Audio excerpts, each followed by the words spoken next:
So on the back is the back art of the oh, son of a bee. Gotta do this again. Damn it.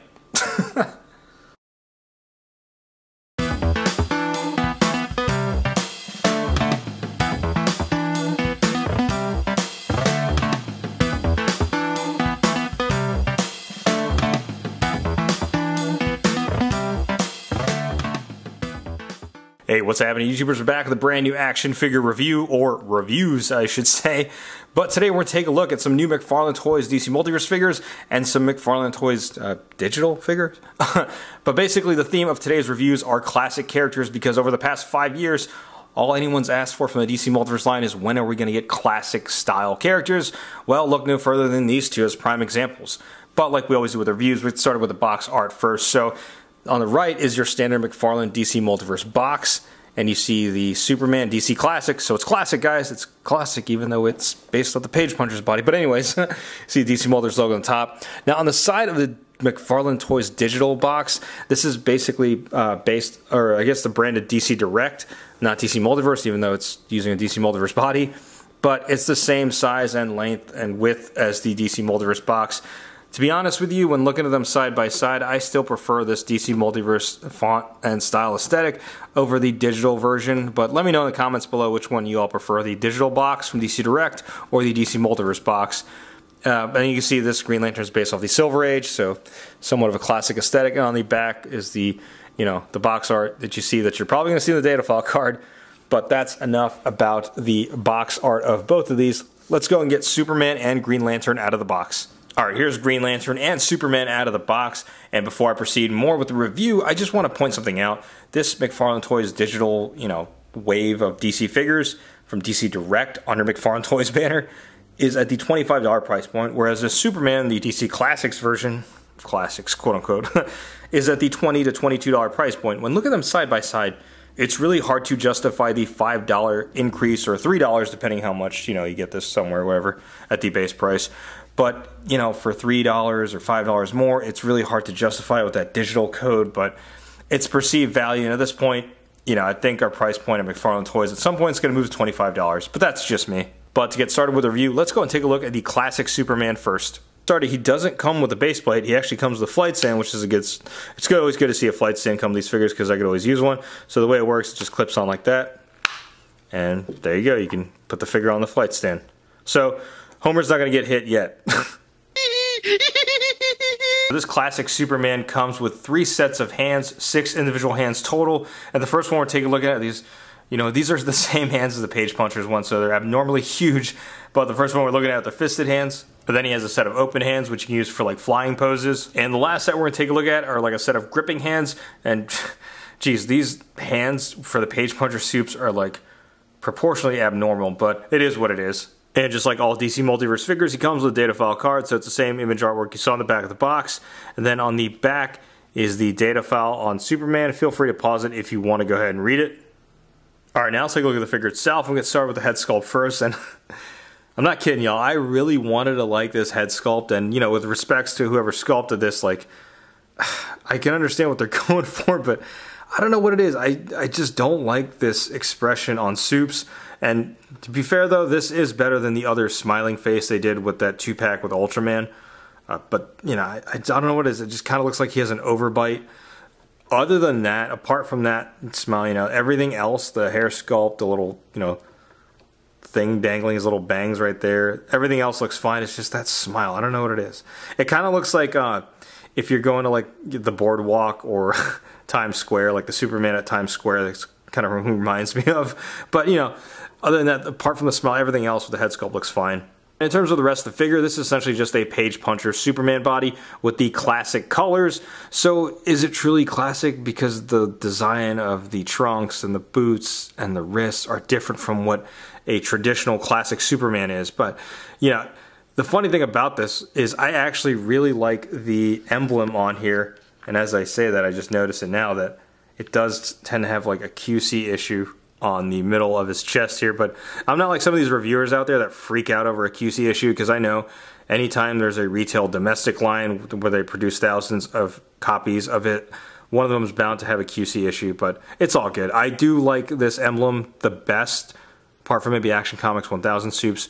But out of all the Superman figures they've done, this emblem is probably one of their cleanest ones in my opinion. I did swap out the head with the Rebirth Superman, and I think this looks better than the other head sculpt. I think this Superman head sculpt works a lot better. Obviously the skin tones don't match, but you can probably fudge it in post-processing, or if you're a talent-painted customizer, you can paint it yourself. But I tend to like this head sculpt better. Sometimes though, in some angles, proportionally, this head looks a little bit too big for the body. But let me know what you think in the comments below. And actually, putting them side by side, I think maybe the smiling face might be too small for this infected body mold, but I don't know, I kind of think it works. The only thing that I kind of want to keep this head sculpt on here, but the only thing is this cape doesn't have the emblem on the back like this one does. Maybe at some point, if I'm feeling creative and think I could do it, I might swap out the capes and the trunks even.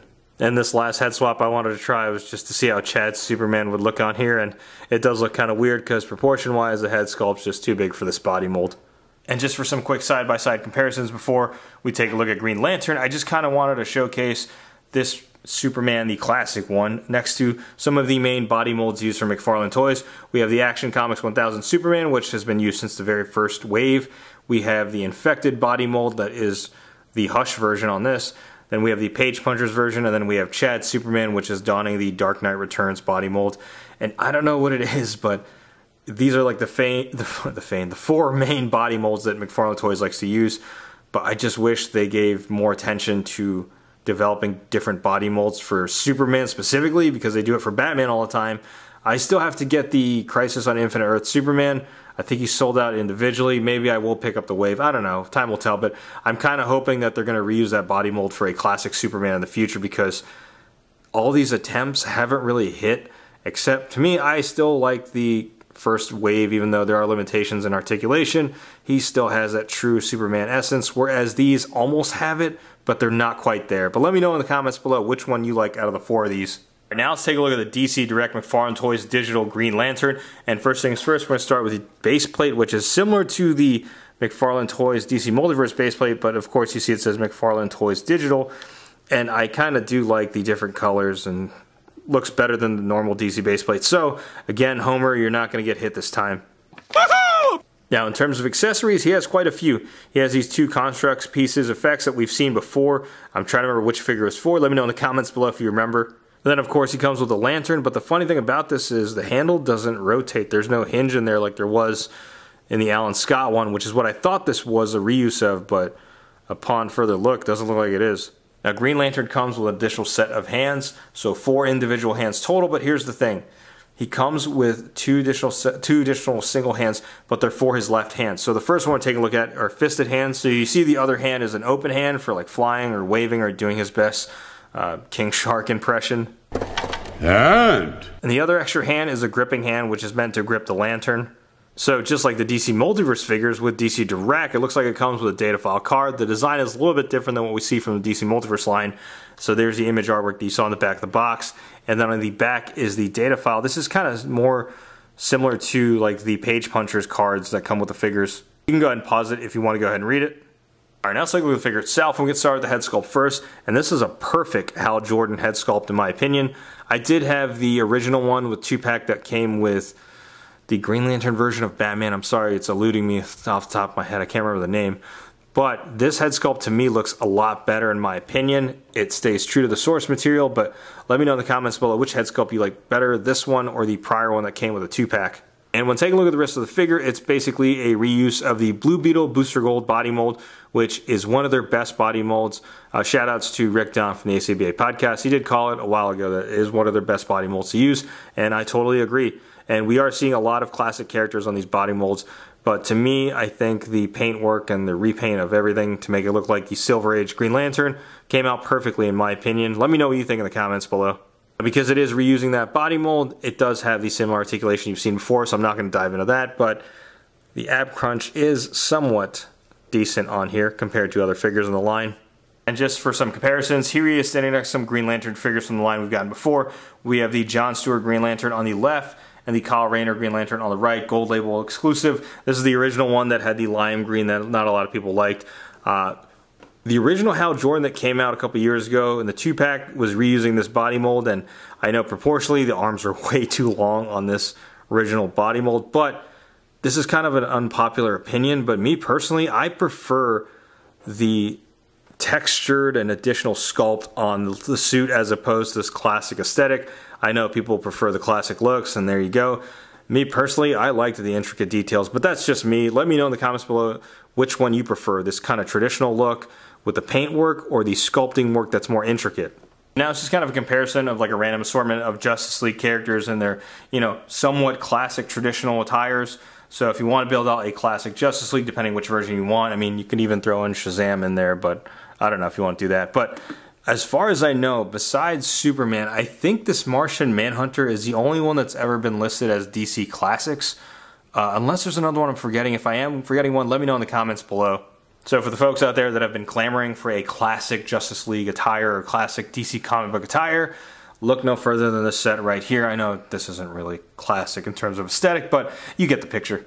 And now time for random ass size comparison, but still keeping it within the McFarlane Toys banner. Here they are standing next to some My Hero Academia figures. We have Deku, not Todoroki, no Chaco. My Shiden Heart. Alright, some overall thoughts on these figures. I like them. They are good for what they are. Classic aesthetics or classic renditions of their characters. I mean, Superman kind of is a hit or miss, depending who you ask, because you can always swap out the trunks with the classic trunks and whatever. But to me, this, you know, is an unpopular opinion. I do prefer the textured looks better that we've gotten over the past couple years. I totally understand where they're going with these classic looks. I just would preface it by saying, like, set your expectations that if we are ever going to get more classic characters, expect it more, I feel like, on this Blue Beetle Booster Gold body mold, just because it's such an easy body mold to reuse, and it is kind of like their generic body that they can use for multiple characters, which I'm fine with. But overall, I think they're good for what they are. Is this going to replace my Action Comics 1000 Superman on my Justice League display? Maybe. I'm not sure. I'm going to try to kit bash it at some point with the other cape from the Hush Superman, so you can get the emblem in the back. But I definitely will be putting this Hal Jordan Green Lantern on my Justice League display. I think it's good for what they are. But let me know what you think in the comments below. YouTubers, sound off the comments below. And like always, if you like what you see, be sure to hit that like button. If you're not already subscribed to the channel, go ahead and subscribe. Thanks for watching.